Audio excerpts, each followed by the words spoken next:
जाती है, रावण दहन भी है आज। आपने अयोध्या की रामलीला में ऐतिहासिक रोल निभाया है, तो ऐसे में क्या कुछ कहना चाहिए? मैं पूरे देशवासियों को विजयदशमी की बधाई देना चाहता हूँ, हार्दिक बधाई देना चाहता हूँ। ये जो है ये सिर्फ एक त्यौहार नहीं है, ये एक सीख है, ये एक नसीहत है कि रावण बहुत ही विद्वान था, बलशाली था, शक्तिशाली था। उसे लगता था कि कभी उसका पतन नहीं हो सकता, लेकिन उसका अहंकार और किसी पराई स्त्री पर बुरी बुरी नज़र रखना, उसे बंदनी बना लेना जो है वो उसका पतन का कारण बना। विभीषण उसका खून होने के बावजूद, सगा भाई होने के बावजूद उससे अलग हो गया। विभीषण ने रावण को समझाने की बहुत कोशिश की कि आप भैया, जिस रास्ते पर आप चल रहे हैं ये रास्ता ठीक नहीं है।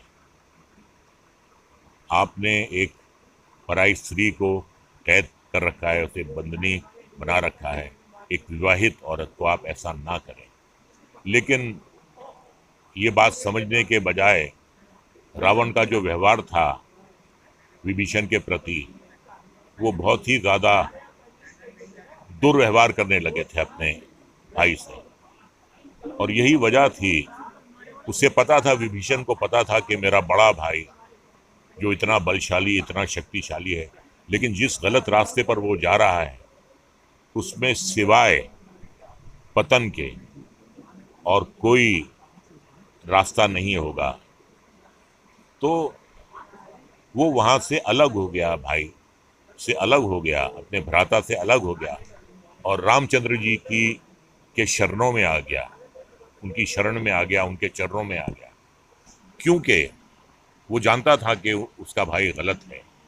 तो ये भी एक बहुत बड़े चरित्र की बात है। अक्सर क्या होता है कि जब बच्चे आपके गलत रास्ते पर जाते हैं या आपके भाई गलत रास्ते पर जाते हैं या कोई भी परिवार का सदस्य गलत रास्ते पर जाता है, तो हम उसकी हिमायत करते हैं, उसका पक्ष लेते हैं। नहीं लेना चाहिए, जो गलत है वो गलत है। यही कानून कहता है कि आपने कोई अपराध किया है, कोई जुर्म किया है, तो आपको दंडित होना पड़ेगा उसके लिए। ये था चरित्र विभीषण का कि वो रामचंद्र जी के साथ हो गया। और ये बात रावण ने भी कही कि मैं कभी, मुझे कोई पराजय नहीं कर सकता था। उसका कारण यह है कि मेरे पास लक्ष्मण जैसा भाई नहीं था। विभीषण भी मेरे पतन का कारण बना, मेरी पराजय का कारण बना। तो ये जो है चरित्र जो है विभीषण का, ये बहुत ही महत्वपूर्ण है, बहुत ही महत्वपूर्ण। सर, फिल्मी बैकग्राउंड की बात करें तो अमिताभ बच्चन, राजेश खन्ना, शत्रुघ्न सिन्हा और नई पीढ़ी में बात की जाए ऋतिक रोशन, ऐसे दिग्गज महान कलाकारों के साथ आपने क्या काम किया जो वहाँ का अनुभव रहा है और जो आपकी ये रामलीला का अनुभव रहा है, इसके बारे में कुछ बताइए। भाई मैं तो ये चाहता हूं कि जिन कलाकारों का आपने नाम लिया है उन्हें भी रामलीला में भाग लेना चाहिए। ये सिर्फ जो है, ये मैं समझता हूँ कि हर देशवासी का कर्तव्य है। अगर भगवान ने, ईश्वर ने अगर आपको ख्याति दी है, आपको यश दिया है, तो उस ख्याति, उस यश का आप सही इस्तेमाल करें। सिर्फ पैसा कमाने ही जो है वो लक्ष्य नहीं होना चाहिए। ये जो भी हमें मिला है ये सब हमें जनता ने ही दिया है, तो किसी सूरत में हमें जनता को भी वापस करना है। तो सबको करना चाहिए। कोई माँ के पेट से कलाकार बनकर पैदा नहीं होता, जनता बनाती है। तो जनता जब आपको अपनी पलकों पर बिठाती है, सर पर बिठाती है, आकाश की ऊंचाइयों तक ले जाती है, तो आपका भी एक कर्तव्य है कि जनता की भलाई के लिए, जनता को सीख देने के लिए, जनता को नसीहत देने के लिए आप भी एक चरित्र बने रामलीला। फैज़ाबाद पहले भी आ चुके हैं आप और अब अयोध्या आपने शिरकत की है, तो दोनों में क्या अंतर लग रहा है? नहीं, जमीन आसमान का फर्क है। फैजाबाद में तो कुछ कोई मुझे तब्दीली दिखाई दी नहीं, और मैं फैजाबाद आया भी नहीं। मैं 12 साल पहले आया था, लेकिन 12 साल पहले जब मैं अयोध्या जी आया था तो आज जमीन आसमान का फर्क है। इतने अच्छे रास्ते हो गए हैं, एयरपोर्ट बन गया है, एक से एक अंतर्राष्ट्रीय स्तर के यहाँ पे होटल हो गए हैं, और पर्यटन विभाग ने भी अपना बहुत अच्छा काम किया है। तो जमीन आसमान का फर्क हो गया। तो मैं सोचता हूँ कि ये तो बहुत पहले हो जाना चाहिए था। अब किसी कारणवश नहीं हुआ तो मैं नहीं बता सकता कि क्यों नहीं हुआ, लेकिन ये बहुत पहले हो जाना। ये विषय का किरदार आपने इस बार निभा रहे हैं, पिछली बार हमें किन किन कलाकारों किन मतलब मैं चेहरे में आते थे? मैं राजा दशरथ बन चुका हूँ, मैं राजा जनक बन चुका हूँ, मैं कुंभकर्ण बन चुका हूँ, मैं अहिरावण बन चुका हूँ, और भी मैंने बहुत से चरित्र इसमें निभाए हैं। तो 12 साल से मैं भिन्न भिन्न प्रकार के जो चरित्र हैं रामलीला के, वो मैं निभा रहा हूं। अयोध्या वासियों को क्या संदेश देना चाहेंगे रामलीला के लिए?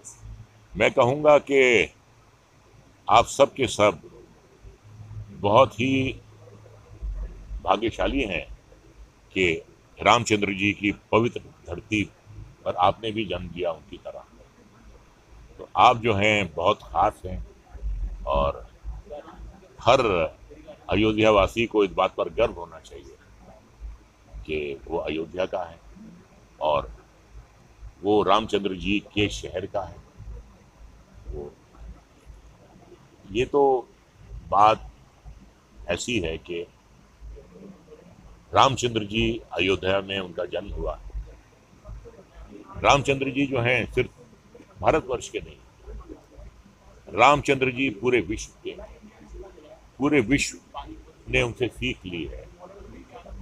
उनका जो चरित्र है, बेटा हो तो ऐसा, भ्राता हो तो ऐसा, पति हो तो ऐसा, पुत्र हो तो ऐसा, आज्ञाकारी सौतेला पुत्र हो तो ऐसा, राजा हो तो ऐसा। एक क्वेश्चन है वैसे, आपने इतने रोल किया, जनक जी का रोल किया, दशरथ जी का रोल किया, आपको सबसे अच्छा रोल और कौन सा लगा? मैं समझता हूँ कि ये तुलना करना जो है बड़ा मुश्किल है। हर चरित्र जो है, जैसे राजा जनक हैं, राजा जनक का जो रोल मैंने किया, तो जब सीता मैया की विदाई हो रही थी तो अपने आप मेरी आंखों से आंसू बह रहे थे। जब मैंने राजा दशरथ का रोल किया तो क्या क्या मजबूरियां उनके साथ पेश आई, वो मैंने महसूस की। तो कुंभकर्ण का किया वो एक अलग चरित्र है, अहिरावण का किया वो अलग चरित्र है। तो सबके सब जो चरित्र हैं उनमें बहुत बात है। तो ये फैसला करना कि सबसे ज्यादा मुझे कौन सा किरदार चरित्र पसंद है, हाँ, वो अहिरावण का किरदार करने में जो एक गरजना होता है, चीखना चिल्लाना होता है, क्रोधित होना होता है, वो करते हुए मुझे बहुत अच्छा। जैसे आपने पिछली फिल्मों में किया है। जी।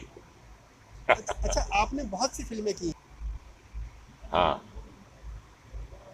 एक फिल्म थी हमसे ना टकराना। जी जी जी, देखा हूँ, 2 बार देखा हूँ। उसमें धर्मेंद्र जी को मैंने बांधा हुआ है, उनसे कुछ कागजात पे दस्तखत करवाने, हस्ताक्षर करवाने। तो वो कहते हैं कि मैं शेर हूं और तू कुत्ता, ना कभी कुत्ते ने शेर का शिकार किया है और ना करेगा। मैं कहता हूं माना अजीत सिंह के तुम शेर हो और हम कुत्ते, माना अजीत सिंह के तुम शेर हो और हम कुत्ते, लेकिन कभी कभी कुत्तों के भी दिन आते हैं। बहुत